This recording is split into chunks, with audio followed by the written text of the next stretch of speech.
Hey, hello everyone again. This is Salma and this is a social studies lesson. It's about the water cycle. Last thing we took, guys, was about the clouds and that there are three main types of clouds, and their names was cirrus, stratus, and cumulus. Cirrus clouds are thin and wispy, smoky. They're like as if the sky is clear and no clouds at all. They're just too wispy like smoke or hairy. Wispy means smoky. Okay, and the straightest clouds are stretched clouds and they are in layers, and it usually rains when the cloud type is the straightest. And the last type is cumulus, and they are big and fluffy clouds. They are more of the everyday clouds in winter. This is what we see usually, very often.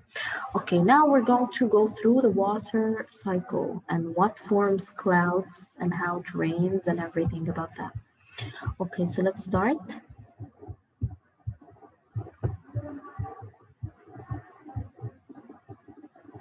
Okay,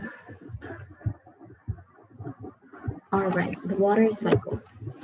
First, the water cycle starts with the sun. The sun affects the surface of the sea, it heats the water, so evaporation takes place, right? So again, the first thing is the sun heats the water, and then water is evaporated into gas. The liquid water becomes water vapor, and then we have condensation. Condensation is the state of changing from gas again to liquid, but in the form of a cloud. After the water is condensed in the cloud, so again, the water changed into water vapor, and then the water vapor is collected in a cloud or they form a cloud, and again they go back to the state of being water or liquid. Again, they are condensed or like collected in the form of a cloud, and then the wind comes, the wind moves this this cloud from this place near the sun to a cooler place. Again, the wind cools off the water inside the cloud, again make and turns back the water vapor into liquid. And after the clouds are formed and the condensed water or the water changing from gas back into liquid, what takes place is precipitation. Precipitation is the rain. Precipitation is the rain. After precipitation, we have collection. Another name for collection is accumulation. Accumulation. Collection is or accumulation is actually when water goes down when it rains and then it lies on mountains. The water comes on mountains, it comes on the ground, it goes in the soil or under the ground. So the water starts to be collected again and getting back into the sea. Okay, so we have river and streams. We have ground runoff, the water that runs off the ground to the sea, and we have the underground water. So again, this whole process starts with, these are the most important things of the water cycle: evaporation, the sun heats the sea, water turns into water vapor, and then condensation. The water vapor turns back into water, but inside the cloud. When there is too many water droplets, condensation, the water is like becoming too much. The heated water evaporated going into the cloud is becoming just too many water droplets. When the water is heavy in the cloud, it explodes. Okay, I can't take more water droplets. I am exploding now, and this is when precipitation takes place. And after the rain, the water runs back into the sea. So it's a cycle. It's a closed cycle. It starts with evaporation, condensation, precipitation, collection or accumulation, and then all the water that was in the sea comes back to the sea.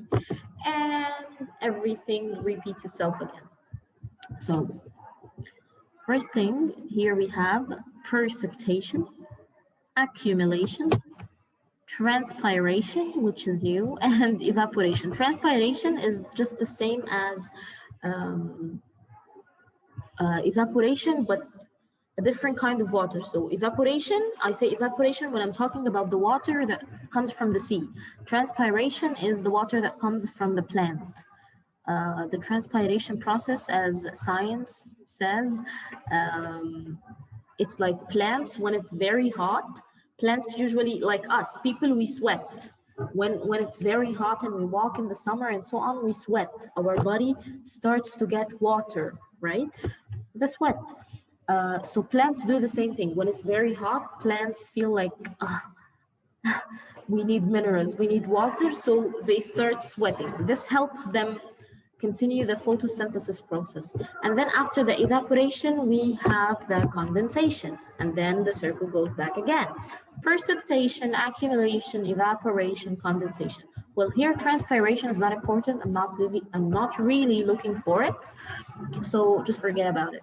We have four main steps, which are evaporation, condensation, precipitation, accumulation. All right, I hope guys this is clear.